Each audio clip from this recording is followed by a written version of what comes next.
Can we trust the New Testament as a reliable document? Many skeptics say no, and that it is based on dated copies and filled with errors. But what does the evidence say? Christians for centuries have pointed to the evidence that we can trust the New Testament is reliable to what it originally said. So what evidence can we offer? Well, when it comes to an ancient document, the more manuscripts we have, the better. That way there is more to cross-check for accuracy and identify changes that may have happened through the process known as textual criticism. So we would obviously want more to compare with so we can get back to the original. So what do we have of the New Testament? Of the original language of the New Testament, we've over 5,800 Greek manuscripts. In Latin, we've over 10,000 manuscripts. In various other languages, we have between 5,000 and 10,000 manuscripts. So we have an extremely wide variety of New Testament manuscripts from across the ancient world we can study and compare. And with more manuscripts, the more accurate we will be at reconstructing the original through textual criticism. But even if we didn't have any manuscripts, we would still have the entire New Testament preserved in the writings of the Church Fathers. It is estimated there are over 1 million New Testament quotes in the Church Fathers alone. If there was a large amount of intentional or accidental corruption of the text, then it would be easy to trace by comparing manuscripts of different regions. There was never a time when any one man or group of men had control over the text of the New Testament. There was never a Christian Uthman. All assertions regarding adding doctrines, changing theology, removing teachings, etc. are without merit.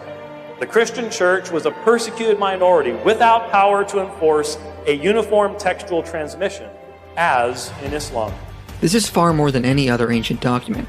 The second most widely attested would be Homer's Iliad, with only 1,757 copies, and then Suetonius with around 200 copies. So if one is still skeptical of the New Testament after knowing of how widely attested it is, then they should be even more skeptical of other ancient works. As scholar Dan Wallace says, they have never thought about this other ancient literature and reflecting on what that would be like. If I'm going to be skeptical about the New Testament and I apply that skepticism to other ancient Greco-Roman literature, guess what? We immediately go back into the Dark Ages. We've eclipsed all knowledge in the last 500 years. But not only do we have a large amount of manuscripts, but we have very early complete manuscripts and even earlier fragments. The oldest complete New Testament is within 300 years of the original, the closest of any ancient document. But we have even earlier witnesses and fragments, like this one, P52, from between 90 AD to 125 AD, and others like these, from approximately 170 AD to 220 AD. We also have a larger fragment from around this time in P75, which has 102 survived pages from Luke and John. Comparing this to other ancient documents, the earliest copy of the Iliad is far off with 500 years from its original, and Suetonius is 800 years from its original. As you can see, the New Testament is by far the closest to its original than any other ancient document. So if we are to be skeptical of the New Testament, then we should be even more skeptical of other ancient literature. In fact, we have about a dozen fragmented manuscripts dating to around the 2nd century, which represent about 40% of the entire New Testament, and we have 120 manuscripts around 300 years from the original, which is incredible compared to other ancient documents. But despite this, some scholars still argue the New Testament copies are too late and full of errors. The leading critic Bart Ehrman says, "Not only do we not have the originals, we don't have the first copies of the originals. We don't even have copies of the original, or copies of copies of copies of the originals.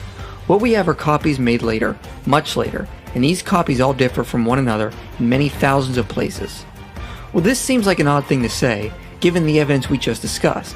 So let's divide his objection into two parts and deal with each appropriately. The first is that our earliest manuscripts are extremely far off from the originals, not even copies of copies of copies of the originals.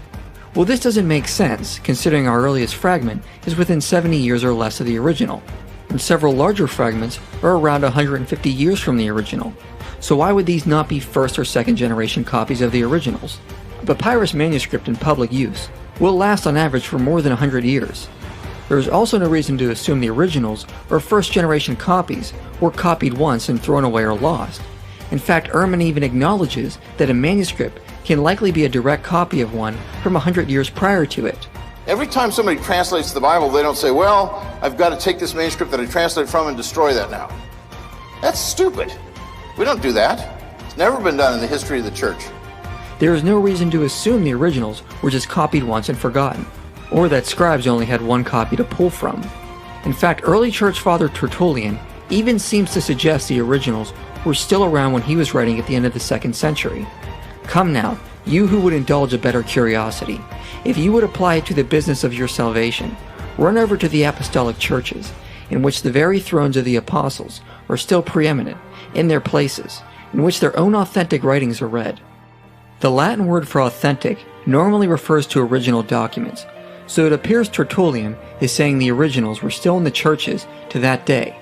He specifically refers to the letters of Corinthians, Philippians, Thessalonians, Ephesians, and Romans, and urges readers to visit these places to see the authentic writings for themselves.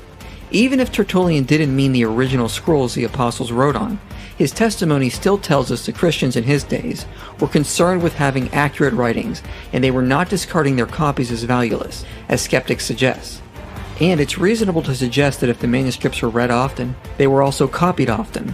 And in fact, the amount of manuscripts we have today obviously suggests that. Ehrman's reasoning seems to imply New Testament copying was like a game of telephone, where a 4th century copy is a copy from one from a 3rd century, which in turn is a copy of one from the 2nd century, which is a copy of one from the 1st century, which was a copy of the original. But there is no reason to suggest the originals or the first copies were simply lost after they were copied once. Scribes could always go back to the earliest copies of their day that had survived and simply copy that. St. Irenaeus even testifies he had access to some of the earliest copies of the Book of Revelations, suggesting early copies were being preserved for accuracy in transmission. And the testimony of early church fathers indicates how sacred they considered these documents, so they were not carelessly being copied, but being held in high regard to preserve the faith passed down from the apostles. In fact, scholars Darrell Bach and Dan Wallace note the earliest manuscripts we have probably go back to around 100 AD. Two of the oldest manuscripts we have, Papyrus 75 or P75 and Codex Vaticanus or B, have an exceptionally strong agreement, and they are among the most accurate manuscripts that exist today. P75 is about 125 years older than B, yet it is not an ancestor of B. Instead, B was copied from an earlier manuscript of P75. See the detailed work of C.L. Porter. The combination of these two manuscripts in a particular reading must surely go back to the very beginning of the 2nd century. So the idea that our copies are far too late doesn't stand up to evidence, and textual criticism demonstrates we are not too far off from the originals. So what about Ehrman's other claim, that all other manuscripts have much variation and differ from one another in thousands of places? Ehrman and other skeptics will usually throw out the fact that there are 400,000 variants across New Testament manuscripts, which is in fact true. However, when you look at the details, this isn't a big deal. For example, the reason we have so many variants is because we have so many manuscripts. That would be expected with such a high number of manuscripts. But even with that, remember we have close to 6,000 New Testament Greek manuscripts, which comes to about 2.6 million pages of New Testament. If you do the math, that is one variant per 6.5 pages. Not really that much. Second, what kinds of variants are there? Well, 75% of them are simply spelling errors, which do not affect the meaning of the text. 15% are variation in Greek synonyms and transpositions, which cannot even be translated. About 9% do affect the meaning of the text, but they are from very late documents, and obviously resolved by looking at earlier manuscripts. Then, less than 1% do actually affect the meaning of the text and are from early manuscripts. But none of these variants actually challenge or affect essential Christian doctrines, as Bart Ehrman even admits. The position I argue for in misquoting Jesus does not actually stand at odds with Professor Metzger's position that the essential Christian beliefs are not affected by textual variants in the manuscript tradition of the New Testament. This is the guy on whose works Muslims and atheists are basing their wild claims that the Orthodox have so corrupted the text that it must not have been Orthodox at all originally. They don't know what they're talking about, but they're basing it on Dr. Ehrman's work. He does know what he's talking about. I happen to disagree with him about a number of things, but I don't disagree with him over this. In fact, in our 3 debates, at the end of each debate, I say, by the way, I think you agree with me, Bart, that essential Christian beliefs are not affected by textual variants. And I put this screen up. He's never disputed it. He said it. It's in print. He can't deny himself. There is absolutely no evidence to suggest Christian doctrines are affected by variants in the manuscripts, and there is next to zero evidence to suggest we cannot get back to the originals. In fact, given all the evidence, there are only 40 lines of the New Testament unresolved by textual criticism, giving it an accuracy of 99.5%, which by far is the best of any ancient document, Now obviously, there is still debate over what a handful of passages were originally, and no Christian scholar argues we have exactly word for word what the original authors wrote. But in light of this evidence, we should also avoid radical skepticism that we can certainly never know anything of what the original authors wrote. It simply doesn't stand up to evidence. The overwhelming amount of scriptural passages aren't even debated, and there is no textual evidence that threatens the origins of essential Christian doctrines. So is the New Testament reliable? The obvious answer is yes, and we have barely scratched the surface of evidence. The onus is on the skeptic.